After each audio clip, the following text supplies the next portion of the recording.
Good morning students. मैं आप लोगों को आज आपका 7th चैप्टर पढ़ाने जा रही हूँ, जिसका नाम है अमरनाथ की यात्रा। आप लोगों का जो इससे पहले का चैप्टर था, चैप्टर नंबर 6, वो मैंने कंप्लीट करा दिया। एक्सरसाइज भी आप लोग अपने कॉपी में नोट कर लेंगे। आज मैं आप लोगों को 7th चैप्टर पढ़ाने जा रही हूँ। इस चैप्टर में बच्चों देखो क्या है कि अमरनाथ यात्रा का सुंदर वर्णन किया गया है। जो ये अमरनाथ की यात्रा है, एक तीर्थ यात्रा है, तीर्थ स्थान है अमरनाथ, ठीक है। उस पवित्र स्थान का बहुत ही सुंदर वर्णन किया गया है, बताया गया है कि वहाँ क्या क्या रहते हैं, क्या कौन कैसे पहुँचता है वहाँ पे, और कब ये शुरू हुआ अमरनाथ यात्रा। तो मैं बता दूं, अमरनाथ यात्रा कई हजार वर्ष पहले से होता आ रहा है, ठीक है। तो मैं अब पढ़ना स्टार्ट करती हूँ, आप लोग भी ध्यान से पढ़ेंगे, ओके। वैसे तो मनुष्य अपने जीवन में अनेक यात्राएं करता है, लेकिन कुछ यात्राएं ऐसी होती हैं जिन्हें वह सदैव याद रखता है। मेरे जीवन की भी यह एक ऐसी यात्रा है जिसका शब्दों में वर्णन करना अत्यंत कठिन है। जिसका शब्दों में वर्णन करना बहुत ही कठिन है। मैंने यह यात्रा अपने 4 मित्रों के साथ 10 अगस्त को दिल्ली से आरंभ की थी। हम पांचों मित्र के 2 बजे सुपरफास्ट रेलगाड़ी द्वारा नई दिल्ली से जम्मू के लिए रवाना हुए। 11 अगस्त को हम लगभग 1 बजे जम्मू स्टेशन पर पहुंचे। वहां स्टेशन पर खाना खाने के बाद हम टैक्सी द्वारा पहलगांव के लिए रवाना हुए। रास्ते में उधमपुर, कूद, पटनीटाप, बटोट, रामबन, बनिहाल, जवाहर टनल, कांजीकुंड व अंतनाग होते हुए रात को 9 बजे पहलगांव पहुंच गए। रात को हम लोग वुडस्टॉक होटल में ठहरे। 12 अगस्त की सुबह हम नाश्ता करके होटल से बाहर आ गए। इसमें देखो कुछ मित्र हैं जो अमरनाथ यात्रा पे गए थे और उसका उन्होंने वर्णन किया है, ठीक है। पहलगांव कश्मीर का सबसे खूबसूरत स्थान है। चारों ओर बर्फ से ढकी चोटियां, पास ही लिद्दर नदी बहती है। उन दिनों यही से अमरनाथ जी की यात्रा आरंभ होती है। कहाँ से आरंभ होती है? लिद्दर नदी के पास से, ठीक है। अमरनाथ यात्रा आरंभ होती है। जो भी यात्री अमरनाथ जी की यात्रा करना चाहते हैं, उन्हें इसी स्थान से यात्रा प्रारंभ करनी पड़ती है।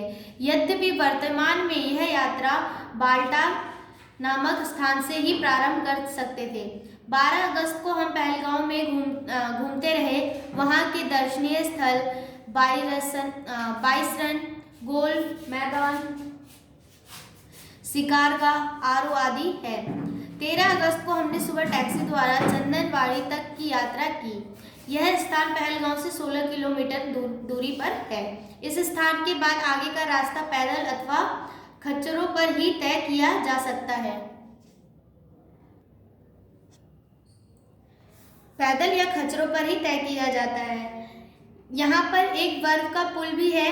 कहते हैं कि यह बर्फ का पुल कभी भी नहीं पिघलता। इसके नीचे से पानी बहता रहता है। हम लोगों ने पैदल यात्रा करना ही उचित समझा। सुबह 9 बजे हमने चंदनवाड़ी से आगे प्रस्थान किया।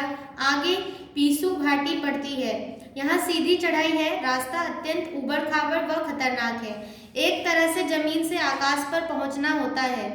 कुछ ही देर चलने पर सांस उखड़ने लगती है। हमने यह यात्रा 3 घंटे में रुक रुक कर पूरी की। पीसू घाटी पार करते ही एक खुला मैदान आ जाता है। वहां कुछ स्थानीय लोग चाय, बिस्कुट आदि बेच रहे थे।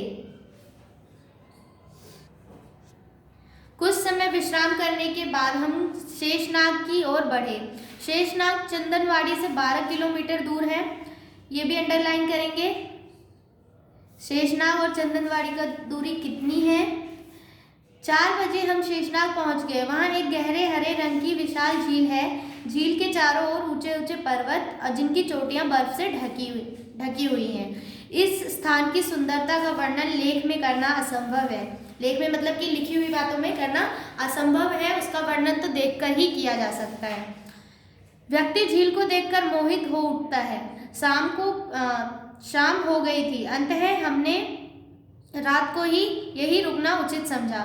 14 अगस्त की सुबह हमने शेषनाग से प्रस्थान किया। हम सुबह 5 बजे ही पंचतरणी की ओर निकल पड़े।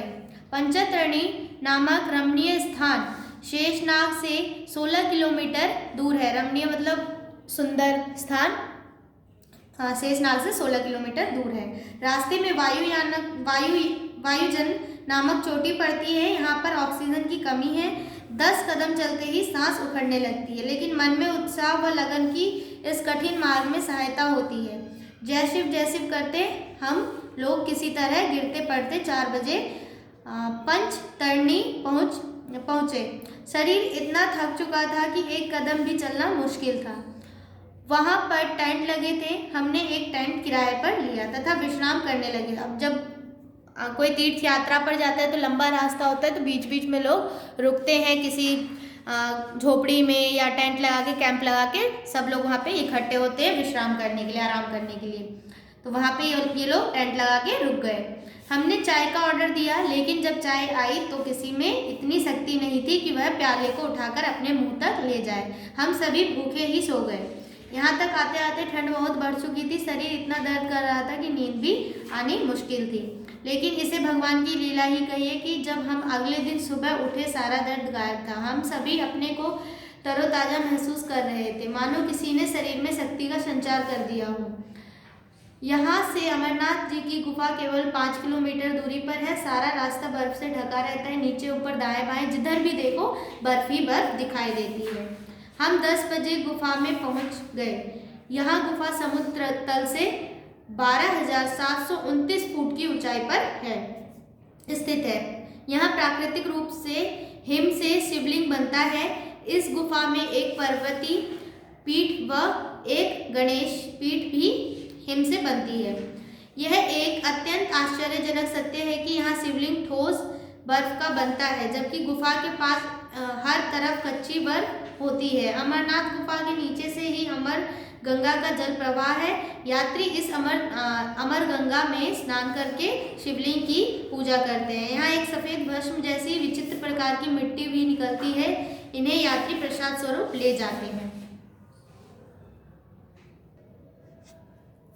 यहाँ पर 2 कबूतरों का एक जोड़ा भी देखा जा सकता है। पुराणों के अनुसार अमरनाथ यात्रा का प्रचलन ईसा से भी 1000 वर्ष पहले से चला आ रहा है। पौराणिक कथा के अनुसार अमरनाथ की गुफा में बैठकर शिवजी ने पार्वती को अमर कथा सुनाई थी। इस कथा के सुनने से व्यक्ति अमर हो जाता है। यहाँ पहुंचकर यात्री अपने आसपास को ईश्वर के निकट पाता है। वहाँ जब पहुँचता है व्यक्ति तो अपने आसपास हमेशा उनको अनुभव होता है कि हमारे आसपास ईश्वर है। अमरनाथ जी के दर्शन करने मात्र से ही शरीर की सारी थकान स्वयं ही दूर हो जाती है। उस समय वहाँ ठहरने की कोई व्यवस्था नहीं थी। यात्री को दर्शन करके वापस पंचतरणी आकर विश्राम करना पड़ता है। वहाँ रात को रुकने की व्यवस्था है। वहाँ से पहलगांव वापस आकर हम अगले दिन दिल्ली आ गए। इस तरह यह यात्रा समाप्त हो गई, लेकिन कुछ मधुर यादें हृदय में छोड़ गई। तो आप लोगों ने पढ़ा ये चैप्टर कि अमरनाथ यात्रा पे लोग कैसे जाते हैं, पहले कहाँ जाते हैं, कौन से गांव जाते हैं, फिर किस तरीके से अमरनाथ तक पहुंचते हैं। किस कठिन परिश्रम के बाद, चलने के बाद, मेहनत करने के बाद लोग अमरनाथ की यात्रा करते हैं। और अब पूरे रास्ते में क्या दिखाई देता है? बर्फ ही बर्फ दिखाई देता है। तो यही सुंदर वर्णन इस चैप्टर में किया गया है। तो इस चैप्टर को आप लोग ध्यान से पढ़ेंगे और इसका वर्ड मीनिंग कॉपी में नोट करेंगे। इसका एक्सरसाइज मैं नेक्स्ट वीडियो में भेजूंगी। Okay, thank you.